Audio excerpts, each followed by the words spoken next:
The New York Times, a former newspaper, is so bad that it occasionally forces me to defend people with whom I utterly disagree. Such is the case with the coverage offered by the toilet paper On Record of the Bitcoin enthusiasts. Let's explore.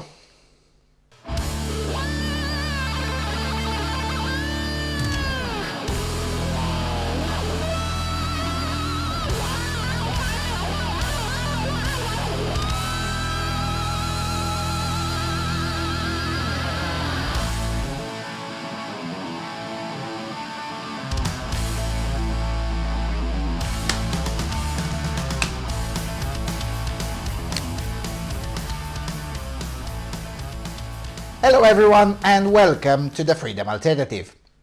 Alright, so the subject of cryptocurrencies in general and Bitcoin in particular has hit the mainstream in the last 2 or 3 months, maybe 4 months, even though the topic is really old. And the worst offender, in my humble opinion, is the Pravda on Hudson, which published in mid-January a piece titled "Everyone is Getting Hilariously Rich and You're Not." An article that essentially misses the point entirely, and this is coming from someone who's very far from being a Bitcoin fanboy. If you remember, I repeatedly stated that I don't trust cryptocurrencies and only added 2 of them as a donation option because some fans required it. But I still lived up to my point, namely to withdraw or to cash out almost immediately once an amount worth bothering with piled up, precisely because I don't trust them. With that said, the New York Times does such a terrible job that I now have to defend the Bitcoin fanboys. Amazing. Alright, so for the purpose of clarity, I will first go through most of this article, then throw a few words about the comment section, and then at the end of the video I will share my opinion. Standard procedure here, to try as much as possible to separate my opinions from the facts. So, with that said, let's start reading. A very long article indeed. Quote, "Recently, the founder of something called Ripple briefly became richer than Mark Zuckerberg.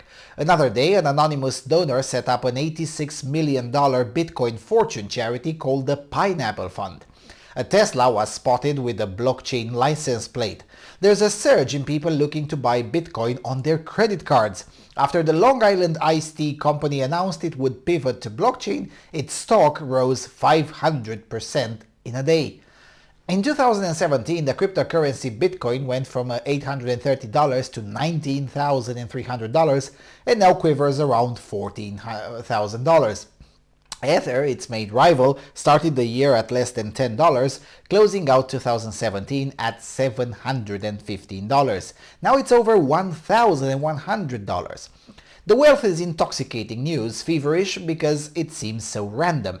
Investors trying to grok the landscape compare it to the dot-com bubble of the late 1990s, when valuations soared and it was hard to separate the Amazons and Googles from the pets.coms and e-toys. The cryptocurrency community is centered around a tight-knit group of friends, developers, libertarians, redditors, and cypherpunks who have known each other for years through meetups and an endless circuit of crypto conferences and internet message boards. Over long hours in anonymous group chats, San Francisco bars and settlers of Catan game nights, they talk about how cryptocurrency will decentralize power and wealth, changing the world order. And here's my first problem. The cryptocurrency community is a bit more complicated and larger than what the former newspaper is describing. Sure, it may have started that way, which is in itself a disputed statement, but it's definitely not the way it looks right now. Also, the article does this back and forth between the terms cryptocurrency and Bitcoin, which is not only dishonest, but also very confusing. Because if your article is about cryptocurrency in general, then the entirety of the introduction is false. For instance, the founder of Ethereum is born in the city called Kolomna in Kolomneski district. That is in Russia, quite far from San Francisco. In fact, when Bitcoin was in the beginning, Vitaly Dmitrievich Buterin was still a minor, and most definitely did not attend these meetups because he couldn't legally enter the United States on his own at the time. And the reason I bring Vitaly Buterin in the conversation is because he is one of the people without whom we wouldn't be having this conversation. Buterin was among those who wrote important scripts that were eventually integrated into the Bitcoin network, and also one of those who contributed to the creation of the first wallets that eventually led to Bitcoin even being known outside some tiny obscure forums that nobody really cares about. So for the New York Times to sit there and talk about the cryptocurrency community as if it knows anything about it is quite frankly silly.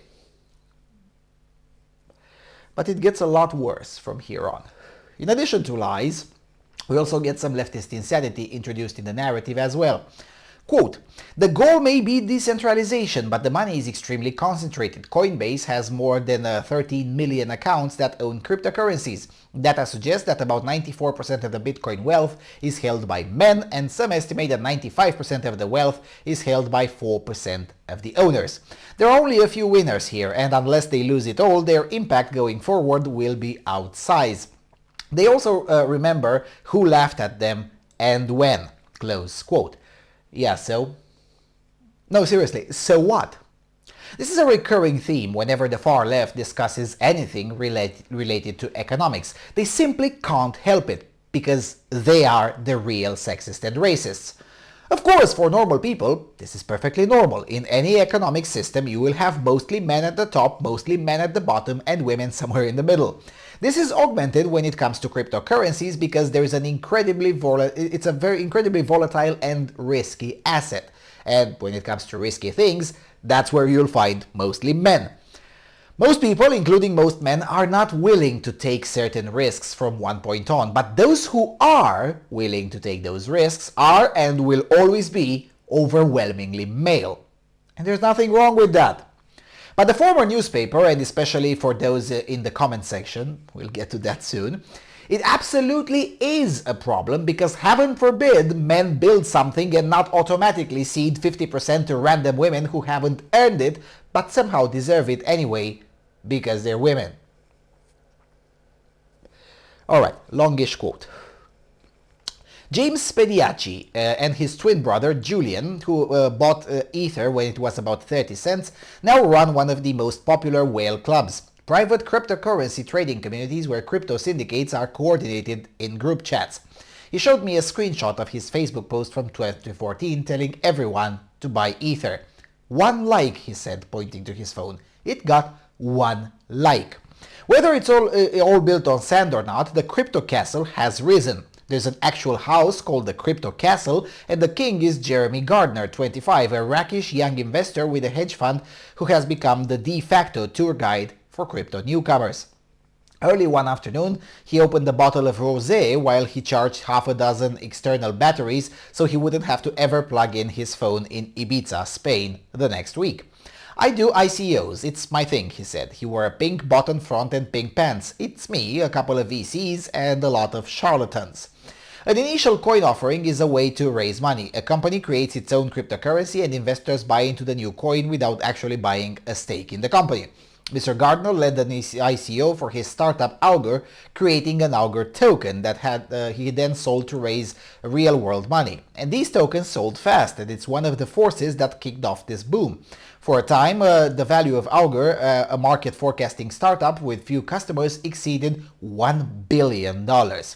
After about 8 people live in the crypto castle on any given night, and some of Mr. Gardner's tenants bought out snacks, cheesettes and a jar of Nutella. One of the bedrooms has a stripper pole. Mr. Gardner leaned back into the sofa and rested his feet on the table. He recently did an ICO for a startup after party. You can ICO anything, he said. He runs Distributed, a 180-page magazine about cryptocurrency that comes out about once a year. He's now raising $75 million for his hedge fund. Awesome Ventures, he said his closest friends are moving to Puerto Rico to get around paying taxes. They're going to build a modern-day Atlantis out there, he said, but for me, it's too early in my career to check out. He wears a bracelet from his Burning Man camp, Mayan Warrior, and a necklace that is a key on a chain. I was given this necklace and was told my net worth would go up, and it has gone up 6 times since then, he said. He drew a chart to explain the crypto community. 20% for ideology, 60% for the tech, and 100% for the money, he said, drawing a circle around it all. A roommate on the sofa perked up and asked if he'd ever invest in his lucid dreams startup. The idea is a headpiece that induces them. Mr. Gardner did not seem impressed. Probably not, he said. A reality show wants to follow him around, but he's skeptical that it can add to his life. I literally have a date with Bella Hadid, not having a reality show, he said. A few weeks after we first met, as the Bitcoin price exploded in December, Mr. Gardner seemed shaken. People had begun making pilgrimage to the crypto castle, knocking on the door hoping Mr. Gardner could help them invest. Nothing feels real. It doesn't feel real, he said. I'm ready for crypto assets to go down 90%. I'll feel better then, I think. This has been too insane. Nearby is a building residents call the Crypto Crack House. Grant Hammer, who runs the San Francisco Ethereum meetup, lives there. Long hallways called the Bitcoin Boulevard and the Ethereum Alley lead to communal bathrooms. Mr. Hammer and his co-founder committed $40 million of their own crypto-made money to their new $100 million hedge fund, Chromatic Capital. My neurons are fried from all the volatility, Mr. Hammer said. I don't even care at this point. I'm numb to it. I'll lose $1 million in a day, and I'm like, okay. His room is simple. A bed, a futon, a TV on a mostly empty media console, 3 keyboard cleaning sprays, and a half a dozen canisters of Lysol wipes. His t-shirt reads, "The Lizard of Wall Street," with a picture of a lizard in a suit, $sign necklace around its neck. He carries with him a coin that reads "Memento Mori" to remind himself he can die any day. He sees the boom as part of a global apocalypse. The worse regular civilization does, and the less you trust, the better crypto does, Mr. Hammer said. It's almost like the ultimate short trade. Mr. Hammer went out to meet Joe Butteram, 27, for drinks. As a mixed martial arts fighter, Mr. Butteram said he would fight for a couple of $100, sometimes a few thousand, and worked security at a startup, but his main hobbies were reading 4chan and buying vintage pornography, passions that exposed him to cryptocurrency. He said his holdings are into double-digit millions, but wouldn't give specifics other than to say he'd quit his job and is starting a hedge fund. There's a common paranoia among the crypto wealthy that they'll be targeted and robbed since there's no bank securing the money, so many are obsessively secretive. Many say even their parents don't know how much they've made. This also allows people to pretend to be wealthier than they are, of course. It's unforgiving, Mr. Butteram said. You make one mistake and it's all gone, close quote. Alright, so this is the part where the New York Times tries to make a profile. The problem, as I said earlier, is that it's quite far from representative. Well, except for the part where Gardner says 20% for ideology, 60% for tech, and 100% for the money. That is true, and indeed representative. But everything else, not so much. The majority of those who hold cryptos have never been there and likely will never go there. Why would they? I mean, why would anyone, wealthy or not, voluntarily go to San Francisco? Anyway, you'll also notice the article dripping with contempt. For instance, when the author describes the discretion of the individuals she interviews, "Oh no, they're secretive, the horror!" In reality, the question should be reversed. Why wouldn't they be secretive? Especially with their finances. And especially if their finances are in a game that is as untraditional as it comes. But as the author goes into full class hatred, socialist mode, you will find out why she never even considered did not even consider this question. Listen to this. The article is dripping with envy and contempt without offering anything resembling an analysis that would, I don't know, enlighten the reader for starters. Quote, they talk about buying Lamborghinis, the single acceptable way to spend money in the Ethereum cryptocurrency community. The currency's founder frequently appears in fan arts as Jesus with a Lamborghini. Mr. Butteram says he is renting an orange Lambo for the weekend, and he wears a solid gold Bitcoin B necklace encrusted with diamonds that he had made. Otherwise, HODL.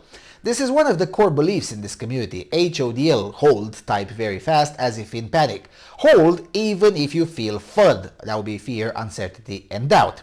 If you show wealth, it means you don't really believe in the cryptocurrency revolution, a full remake of the financial system, governments, and our world order that will send the price of Ether up astronomically. Hold when everyone has FUD, Mr. Hammer said quietly to explain why he still lives in a dorm room.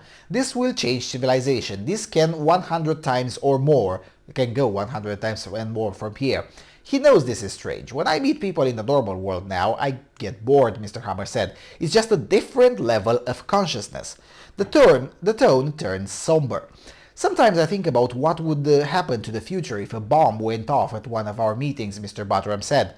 Mr. Hammer said a bomb would set back civilizations for years. A few days later, Mr. Hammer was working from his co-founder's apartment, close quote. Okay, so they haven't told you who this Mr. Buttram is. In fact, the article is edited so poorly that you would think Joe Buttram is the founder of Ethereum, because the New York Times doesn't believe in clarity. And the author is certainly not interested in clarity, or indeed in anything these people have to say. It's all a mashup.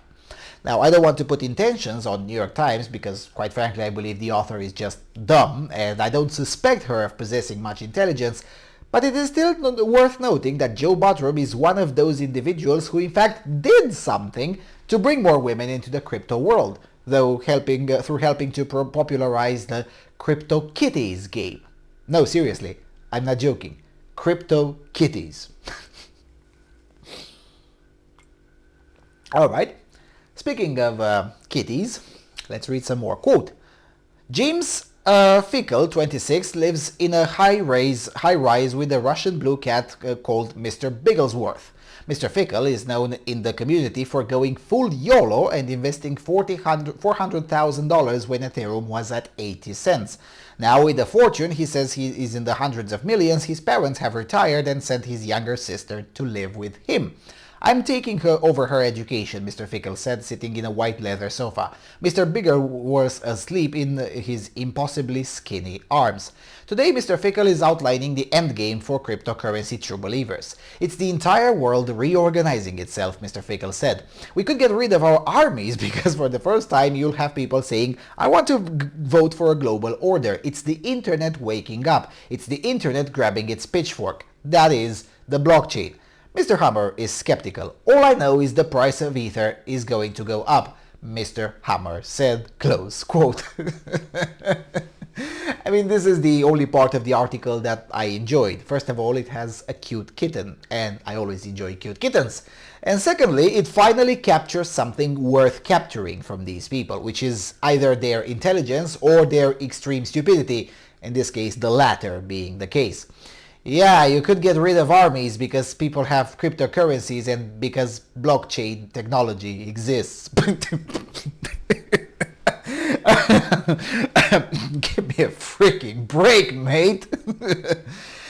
Nevertheless, these people do exist, and attitudes like that do exist outside San Francisco bubble, although not that extreme, but quite similar indeed. So at least this was a worthy portion of the article. Let's read some more. Quote, at a jazz bar a few days later, I run into Mr. Fickle's personal trainer, Alan Chen, who is now running in this crypto circle. Mr. Fickle had convinced Mr. Chen to put his savings into Ethereum. I'm retired, man, Mr. Chen said. I'm moving to LA next week. I got a penthouse on Marina del Rey. Don't say I'm retired, he added. I'm going into business now. I'm going to use blockchain to help personal trainers. Nearby was Chant Elijadeh, 22, a law student at the University of California, Berkeley, who started the Berkeley Law Blockchain Group. Obviously, the bubble's going to burst and everyone's going to need a lawyer, she said. At the annual San Francisco Bitcoin meetup party, hundreds gathered under the fluorescent lights of a co-working space and there was a line out the door. The waiting list had to be told not to show up. Many there were a Bitcoin and Ethereum theme clothes from Hodl Moon, which sells unisex cryptocurrency sweaters. Those closest to the technology are the most cautious. Peter Willey, 33, a Bitcoin core developer, kept his backpack on as he wandered the party. He's part of the team working to develop the Bitcoin technology. The technology still needs time to evolve, Mr. Willey said. This infusion of interest is bringing the wrong kind of attention. Some people believe Bitcoin can't fail or that the technology solves many more problems than it does. It can, and it does not. He said everyone is asking him whether to buy Bitcoin. I tell them I have no idea. I don't know. Ding, ding, ding, ding, ding, ding, ding. Finally, the first smart person. It only took more than 2/3 of the article to get there. Now, why is that? Anyway, I'll comment afterwards. Let's read some more. Quote, "There's so many people rushing into this space. If it's a bit of a speculation, I'm okay with that," said Coinbase CEO Brian Armstrong, whose company has become the de facto portal for casual investors. "But we can't guarantee the website's going to be up exactly when you need it. Everyone needs to take a deep breath." As the holiday party filled up, a cryptocurrency rapper called Coin Daddy, Arya Bahmanyar, 28, was getting ready to perform. Formerly a commercial real estate agent, Mr. Bahmanyar works full-time at CoinDaddy after becoming a self-described crypto millionaire. You think I would dress up like this if I wasn't? Right now, all our entertainers come from outside crypto culture, not inside crypto, and we've got to change that, he said. He pointed to his outfit, a long white fake mink coat, gold-heeled shoes, and said, "It's gold, right? It's gold. It's a niche, and I'm going to fill it." He says he's going to shoot a music video soon for a song called Lambo Party and another called Crypto Mom, about all those moms that are pumping in their children's savings accounts. Maria Lomelli, 56, came to the party to find the people she had put a lot of trust in. A housekeeper from Pacifica, California, she said she had invested $12,000 in cryptocurrencies over the last few weeks after reading about it in the news. She wore running shoes and a zip-up jacket that said Cinemark, the best seats in town. She worked there cleaning out theaters. Now she cleans houses. Banks, she said, were designed to steal. Taxes left her supporting a government that she felt didn't support her. Charges for sending money to my daughter, interest on our loan, she said, and then the money we pay in taxes goes to wars and whatever else they want. She found a Bitcoin event in the city and asked people there how to buy Bitcoin on her phone. She invested $1,000. It went up. So she put in $10,000 more, she said, along with $1,000 in a cryptocurrency called LiteCoin. Both her children have discouraged this. "And maybe I'm going to lose it," she said. "Maybe I'm going to keep cleaning houses. But something is telling me I can trust this generation. My instinct is telling me this is the future." She had to leave the party early because parking downtown is expensive, she said. She zipped up her jacket and left on her own. Close quote. And that's it. That's the article. It ends almost mid-sentence. No analysis, no conclusion, no nothing. And about 3 paragraphs of intelligent content. 3 paragraphs if I'm being generous. Way to go, New York Times. Terrible. Alright, before commenting even further on the content of the article, I will draw your attention to the comments section as well. Please, by all means, do read it, preferably in its entirety, like I have. It will be quite illuminating of both many of the shortcomings of this article, more generally, or about the kind of people who read and comment on the New York Times frequently. Long story short, in terms of the core audience, there is no substantive difference between the core audience of the Daily Stormer and the core audience of the New York Times. Both audiences are extremely racist, extremely sexist, highly prejudicial, deeply socialistic, fundamentally illiterate in terms of economics, and with the remarkable belief that their dopey opinions are basically facts. Oh, and introspection and self-reflection is just as haram in the New York Times as it is on the Daily Stormer. Now, I know, it's not the same. Yeah, sure. There is, of course, a cosmetic difference. The readers of the New York Times hate white people, men in general and young white men in particular, have a strong desire to inflict socialism on non-white people and believe in loony conspiracies about white men. Meanwhile, the core commentators on the Daily Stormer hate non-white people. Some women, especially sexually libertine women, have a strong desire to inflict socialism on white people and believe in loony conspiracies about the Jews. Now, these are all cosmetic differences. No wonder it is so easy to flip a hardcore far leftist into a hardline alt-righter, because both are cut from the exact same miserable cloth of collectivism. That's why it's so easy, and that's why they're so bloody similar. Now, the reason I spend time on the comment section was explained in January last year in the video called The Political Importance of Comment Sections. The comment section of a newspaper, or even a highly trafficked blog for that matter, offers a valuable insight into the mindset of the regular readers and fans of that newspaper. And about half of the comments are about the sex and the race of the people involved. That's actually better than the average leftist crowd, where a lot more than half are usually chronic racists. But nevertheless, it is the New York Times and not the Daily Stormer that runs with the impression and the patina of a respectable outlet. It is the New York Times that too many gullible fools take it to be a serious source, when it's really just another conspiracist blog. I admit that it is marginally better edited than the Daily Stormer, but the scale of the vitriol and bigotry that the former newspaper is tolerating is quite astounding. If I were to write anything similar about any other group of people in the comment section of the New York Times, I would be banned before you could say the word ban. And rightfully so, since that level of hate should not be accepted among civilized people. And therein lies the rub. NY Times is many things, but not really that civilized. And certainly not more civilized than the Daily Stormer. Alright, so with that, let's move to the final segment that is actually inspired also by the comment section, because comment sections are really that important.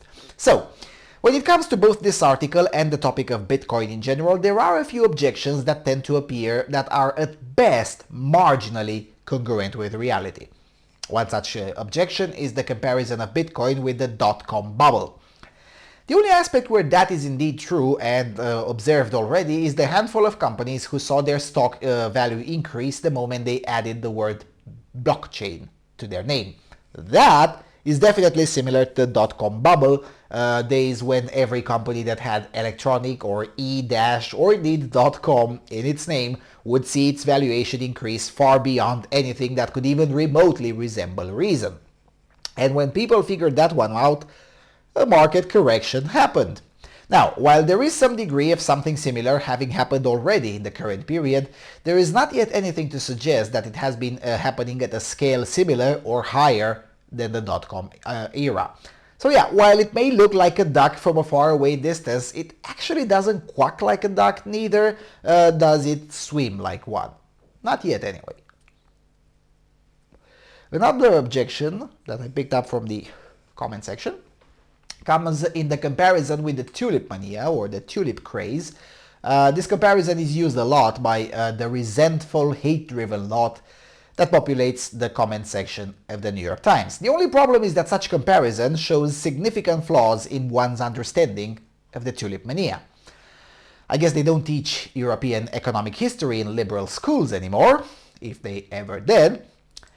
There are two big explanations for why the tulip mania was possible to begin with. First of all, the tulip was a newly introduced and fashionable flower, and it followed the exact same pricing pattern as all the previously newly introduced flowers. Namely, started off with a high price, then grew the price even higher, and then prices fell as more competition placed a downward pressure by increasing production, therefore increasing supply, and making the production process more efficient and therefore cheaper. Secondly, the market was expecting the Dutch parliament to pass a decree that would make it easy to nullify a contract at a small cost. The news that this might happen created, for a short period of time, the conviction among traders that the risk of speculation on tulips was lower than it actually was. Bitcoin meets none of these explanations to make the comparison valid. Yes, it's a newly introduced asset, but it did not start at a high price at all.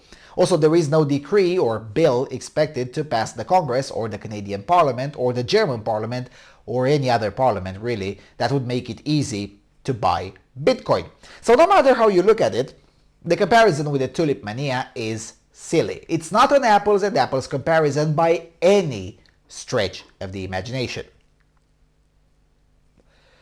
With that said, this doesn't mean that Bitcoin is great. It doesn't mean that it is wise to invest in it.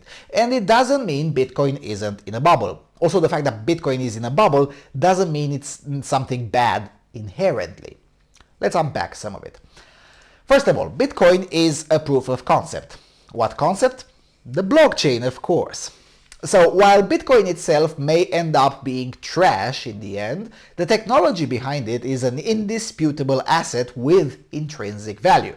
And its value hasn't yet been properly assessed, I would add. Basically, the blockchain technology is likely worth something to the tune of billions of dollars, if not more. Secondly, being in a bubble in economic terms doesn't necessarily mean that it's all a scam.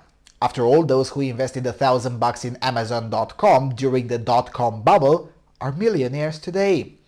The point I'm trying to make here is that investing in disrupting technologies pays off over the long run. And the technology behind Bitcoin is a disruptive technology. Now, will that technology carry the value of Bitcoin with it? The most honest answer, and really the only correct answer, is I don't know. I will speculate that I don't think so. I think Bitcoin won't survive. I think the cryptocurrencies of the future are either not created yet, or if they have been created, they're far less known than Bitcoin, and it will take time until this development will occur. And seriously, whoever tells you that he or she knows for sure how Bitcoin will behave, you can be sure you're talking to someone who is either naive or has something to sell to you. Because if the chaps who deal with the tech directly don't know how the tech will mature and have no idea how this will go, then really nobody knows. At best, if you're talking with someone who is doing inside trading, that person might know how the price will fluctuate in the next month. Maybe. But anyone purporting to tell you how things will look like in 5 years in the crypto space, please don't take that person too seriously. More likely than not, they have no idea, because they can't have any idea. What one can do is to make some educated guesses, or maybe I should say somewhat informed speculation. That would be a more apt terminology.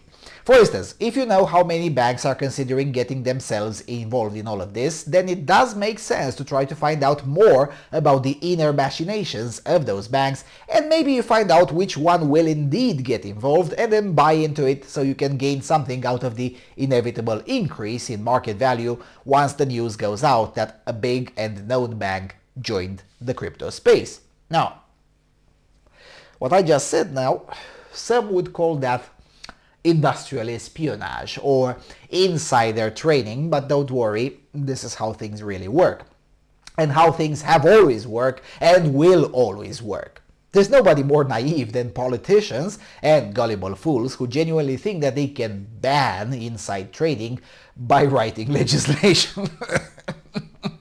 Those laws are even less efficient than laws purporting, for instance, to ban marijuana, and everyone knows it.